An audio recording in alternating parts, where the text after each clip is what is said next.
Hello everybody, it's Mia again. This lesson is going to be on equivalent fractions. A fraction is a representation of a part of a whole. Equivalent fractions are different fractions they're different fractions that mean the same number. So, this is kind of what a fraction looks like. It has a numerator over denominator, but we're going to get deeper into that now. So, here we have the parts of a fraction. This is a fraction 1/2. The number on top of the fraction line is called the numerator. It tells you how many you have.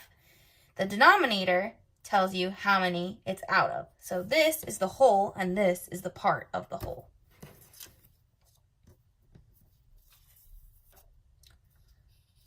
Fractions can be shown very visually. If I wanted to make the number 1/3, there is a very easy way of doing that. So I can take this circle and I can make it into 3 equal parts.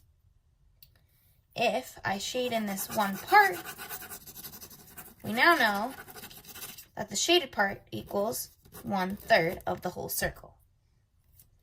We can also do this with like a square. And we know if I shade in this, it is 1/3 of the circle because we have broken both of these pictures up into 3 equal parts, and the shaded part represents 1/3 of the whole square or the whole circle. Okay.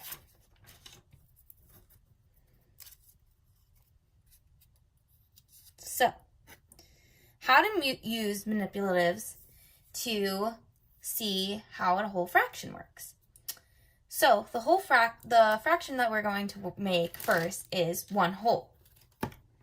So, I have these cool fraction circles, and using these, we're going to see all the ways to make 1/2 up to being parts of 1/12.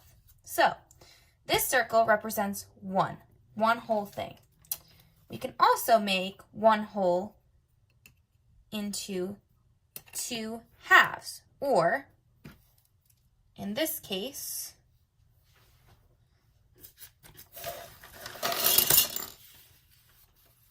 that would be, we went from 1/1 or 1 to, it also equals 2/2. Because we have 2 1/2 making it not 1, but 2/2. That is an equivalent fraction to 1. We can also do this with 1/3.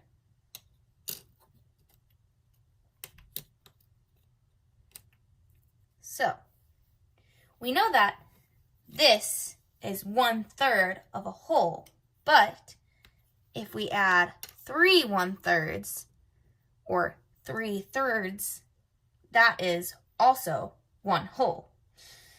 So this kind of goes so on and so forth with 4/4, 5/5, 6/6, 7/7, and they all equal 1/2. Because if the numerator matches the denominator, that means the number is 1. That could be for 77/77. That would still be equivalent to 1/1, or 1/2. It would also be equivalent to 2/2. So, we know this to be true because when I place these on top of the 1/2, it makes the same shape. So, I think we get the idea of how to do 1/2. Now, we're going to try something a little bit different, a little bit harder. We're going to try all the ways to make 1/2. So, this is the chip I have that equals 1/2.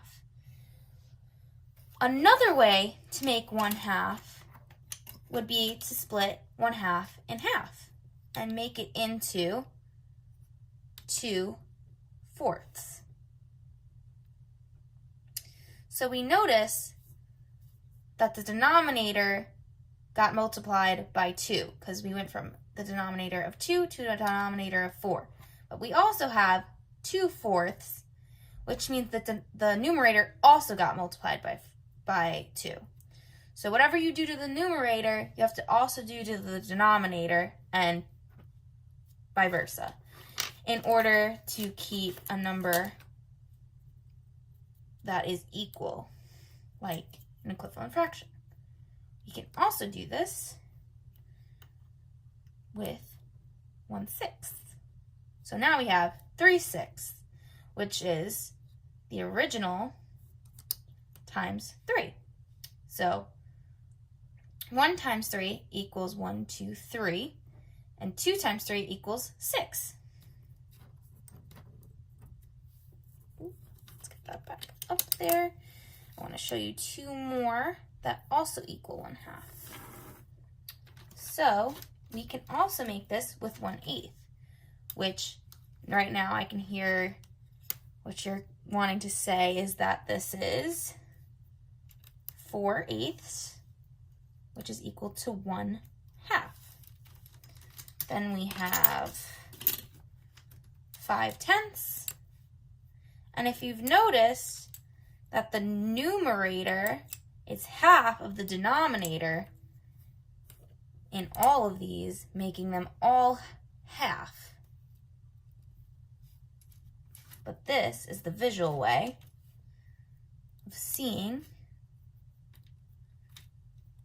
this in real life. So I think you guys get the picture with that. I'm going to do one more example, and this is with 2/3. So I'm going to start by getting my 2/3 out.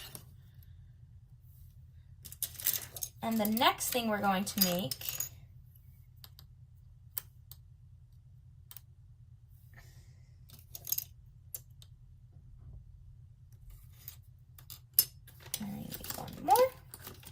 is 4/6.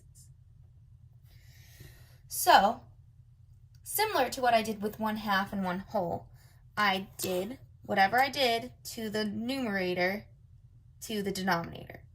So, we know that the denominator in this one is 6 and this one is 3, which means I multiplied 3 times 2 to get to 6.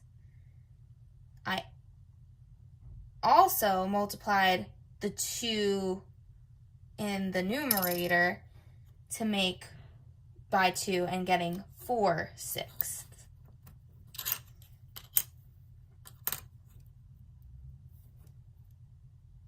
Okay. And we're going to do one more. You can also represent this. If I take the 4/6 and I multiply it by 2, I get 8/12. Because I multiplied the numerator by 2 and the denominator by 2 to get 8/12. Okay.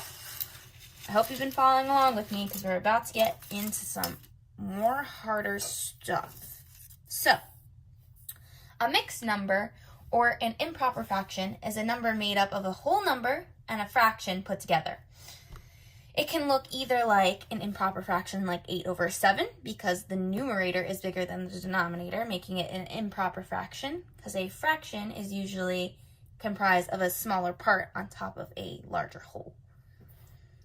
And then a mixed number, which is a whole number, 6, with a fraction, 6/7.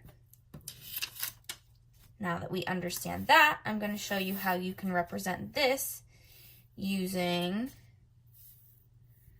the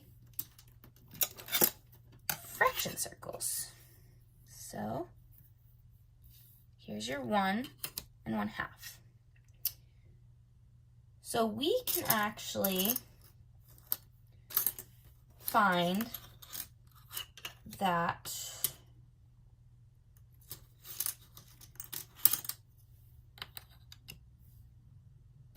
one and 1/2 is equal to 4/4 plus another 2/4 to be 6/4. Or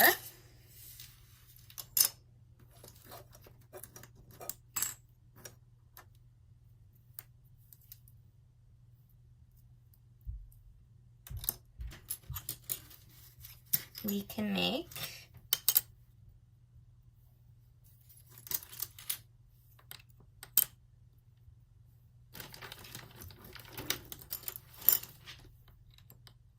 6/6 plus 3/6 to be 9/6, which also equals 1 and 1/2.